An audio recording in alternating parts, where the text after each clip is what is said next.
پێغەمبەری خوا صلی الله عليه وسلم لە غەزای بەدردا فەرمووی هەڵسن بۆ ئەو بەهەشتەی کە پانتایەکی پانتای ئاسمانەکان و زەویە.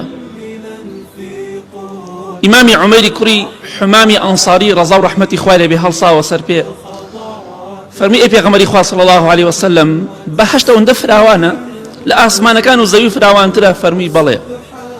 فەرمی بەڕاستی ئەمە نیعمەتە، بەڕاستی ئەمە شتێکی زۆر عەجایب و سەرسوڕهێنەرە. پێغەمبەری خوا صلی الله عليه وسلم فەرمی بۆچی ئەوەندە معجبی بە بەهەشت؟ هۆکاری چی ئابە شێوەی باسی دەکەی؟ فەرمی ئومێدم هەیە ئەهلی ئەو بەهەشتم کە تۆ باسی دەکەی. فەرمی تو ئەهلی ئەو بەهەشتی. پێغەمبەری خوا فەرمی صلی الله عليه وسلم، حەدیث صحیح مسلمە، دەفەرمێ کۆمەڵێک خوڕمای پێ بوو، خوڕماکەی دەخوارد، دەری دەکرد و دەیخوارد لەناو جوعبەیەکە لە گیرفانی لە شوێنێکە، خوڕماکەی فڕێدا. فەرمووی ئەگەر من ئەوەندە لە دنیادا بژیم ئەمە قوربانیە، ئەمە ماندووبوونە بۆ بەهەشت، بەڵام دوای ئەو ماندووبوون و ناڕەحەتی ناخۆشی و ناڕەحەتی نامێنێت تەواو، هەر ئەوەندەی کە مردی تەواو خۆشەکانی بەهەشت و ناز و نیعمەتەکانی بەهەشت بۆ تۆ دەست پێکات، دەرگای بەهەشت ناو قەبرەکە بۆ دەکرێتەوە.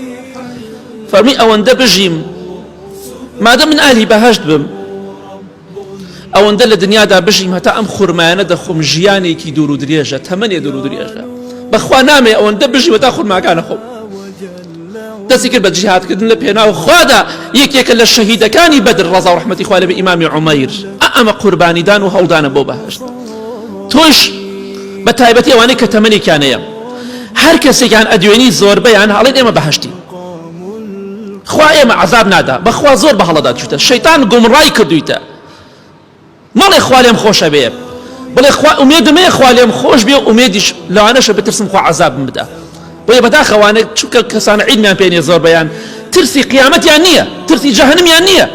ئەی جەهەنەم کێ دروست کراوە؟ خۆ بەس بە کافر دروست نەکراوە، بۆ موسڵمانی تاوانباریش دروست کراوە. هەر مەڵێ من بەهەشتیم، لەوانەیە بەهۆی ئەو قسەی خوا بخاتە ناو جەهەنەمەوە.